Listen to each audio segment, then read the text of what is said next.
RD परिस्थिति किभली भाव में रही आज सका गोटे उत्तेजनामूलक परिस्थिति सृष्टि होता ठेलापेला स्थिति सृष्टि होता कारण समस्ते चाहते भक्त को से दर्शन करेंगे भक्त मैंने चाहते से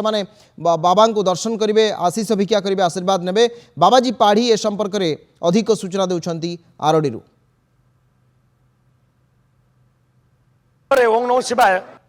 उच्चारण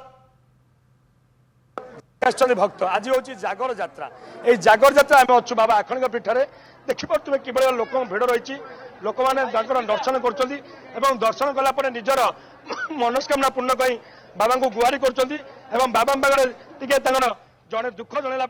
निज परिवार सुख समृद्धि कामना कर बाबा पाखे जबली भाव में दुख जनइले समस्त मनस्कामना पूर्ण हुए जागर उजागर रही जागर जाले जेभली भाव में पूर्ण लाभ करेंगे से बाबा पाखु धाई आसुच्च भक्त किंतु भक्तर ये जो व्याकुल रही जागर यात्रा दर्शन कले बाबा को जी पुण्य मिलता है वर्ष तमाम बाबा को दर्शन कले से पुण्य मिलता है आम जो बाबा रही महादीप दर्शन उजागर संध्या ठारू रात्र पर्यंत उजागर दीप जालिबे एवं भोर भोर बाबा महादीप उठिला परे महादीप दर्शन करी बाबा से अपूर्व नेत्र जो दर्शन करेंगे से दर्शन सारा पर बाबा पाखे पहुँचे और बाबा सुनावेश दर्शन करेंगे व्रत भांगी निज घर को जी किभली भाव में रही प्रशासन प्रस्तुति आम आम पाखे अच्छा उपजिलापाल तथा मंदिर ट्रस्टी आम पाखे अच्छा पचार बुझा कौन से सब व्यवस्था कराई श्रृंखला सहित दर्शन पत्र चली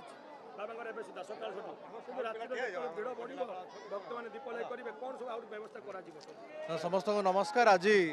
पवित्र जागर महोत्सव पवित्र बाबा आखंडमणि पीठ में आज जो महाशिवरात्रि अनुष्ठित होची आम जो अनुमान करूँ से भली लक्षाधिक भक्तर समागम होची किंतु आम से अनुसार प्रस्तुति होइतिलु एवं पुलिस 17 प्लाटून ये मुतयन होती छड़ा आमर सीडीएम तरफ एम्बुलेंस एवं fast aid kit stretcher floating bed इत्यादि व्यवस्था होती फायर टीम व्यवस्था करिसेंती एवं आमर स्वेच्छासेवी अनुष्ठान माने डिप्लॉयड अच्छा प्रशासन तरफ आमर श्रद्धालु मानकर पीया पानी एवं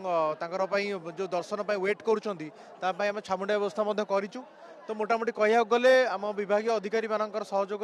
आम गोटे सुंदर दर्शन किपर करूँ से दिगरे आम प्रतिष्ठित अच्छू बर्तमान पर्यंत आम से सफल हो दर्शन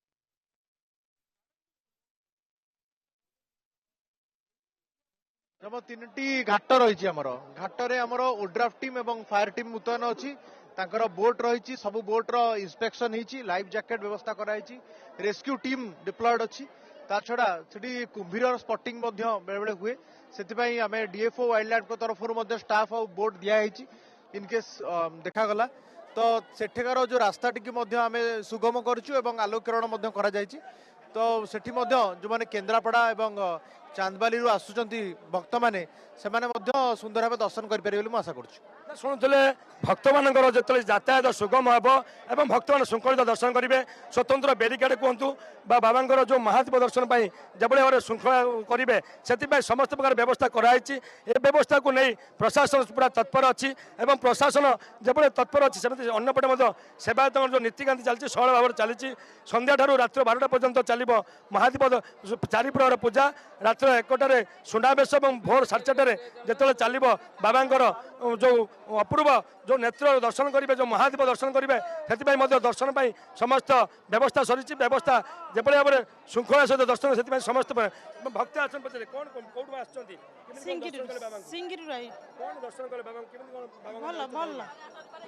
दर्शन कर महिमा रही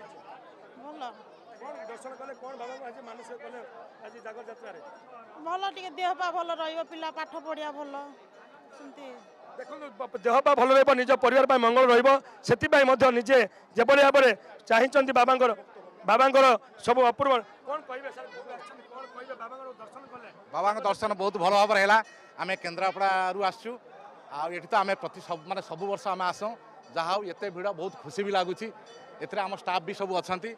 विशेषकर पुलिस प्रशासन को धन्यवाद देवी शांति श्रृंखला यहाँ जहाँ समापन करुँच ठाकुर आशीर्वाद नाला आम एत बाट आसी था जहाँ बहुत बढ़िया लगुच हठात आम कि नाला हठात प्रोग्राम हो गला आसला भल भाव दर्शन कलु आठी शांति श्रृंखला चली सब जिन ଦେଖନ୍ତୁ ଶାନ୍ତି ଶୃଙ୍ଖଳା ସହ ଚାଲିଛି ଦର୍ଶନ କିଭଳି ଭାବରେ ଭକ୍ତ ଦର୍ଶନ କରିବେ କିଭଳି ଭାବରେ ତାଙ୍କର ମନସ୍କାମନା ପୂର୍ଣ୍ଣ କରି ସେଥିପାଇଁ ଚାଲିଛି। ଆଉ ଜଣେ ଭକ୍ତ ଅଛନ୍ତି ପଚାରି ବୁଝିବା କ'ଣ କହିବେ ଜାଗର ଜାଳିବ ଜାଗର ଉପବାସ କରୁଛ କ'ଣ କହିବେ କ'ଣ କହିବେ ଆଜ୍ଞା କ'ଣ କହିବେ ଜାଗର ଜାଳିଛ କ'ଣ କହିବେ ଜାଗର ନା ମାନସିକ ତ ସେମିତି କିଛି ନାହିଁ ଖାଲି ଠାକୁରଙ୍କ ପ୍ରତି ଯେତିକି ଭଲ ପାଇବା ଯେତିକି କୃପା ଅଛି ସେଇ ମନରେ ଆସିଛୁ ଆଉ ଠାକୁରଙ୍କ ପାଖକୁ ଆଉ ରାତିରେ ଦୀପ ଜାଳିବେ ଆଜ୍ଞା ଆଜ୍ଞା ମହାପ୍ରଭୁଙ୍କ ମହାତ୍ମା ଦର୍ଶନ କରିବା ପାଇଁ କେତେ ବ୍ୟାକୁଳ ଅଛନ୍ତି? ବହୁତ ବ୍ୟାକୁଳ ଥିଲି ତ ଠାକୁରଙ୍କ ଦର୍ଶନ ବି ବହୁତ ଭଲସେ ହେଲା ତ ବହୁତ ଖୁସି ଲାଗୁଛି ଆଉ ଏବେ ଘରକୁ ଯାଇକି ସେଠି ଆମ ଘର ପାଖରେ ଅଛି ମନ୍ଦିର ସେଇଠି ଯାଇକି ଦୀପ ଜାଳିବୁ ଆଉ ଉଜାଗର ହେଇକି ଆଉ ଯାହା ଶୁଣୁଥିଲେ ଭକ୍ତମାନଙ୍କର ଯେଭଳି ବ୍ୟାକୁଳ ରହିଛି ମହାଦୀପ ଦର୍ଶନ କରିବେ ରାତି ଉଜାଗର ରହିବେ ସେଥିପାଇଁ ତାଙ୍କର ବହୁତ ଉତ୍କଣ୍ଠା ରହିଛି ଏବଂ ଉଦ୍ଦୀପନା ରହିଛି। ଆରଡି ପୀଠରୁ ବାବା ଶରଣପାଢୀ, ନନ୍ଦିଘୋଷ ଟିଭି।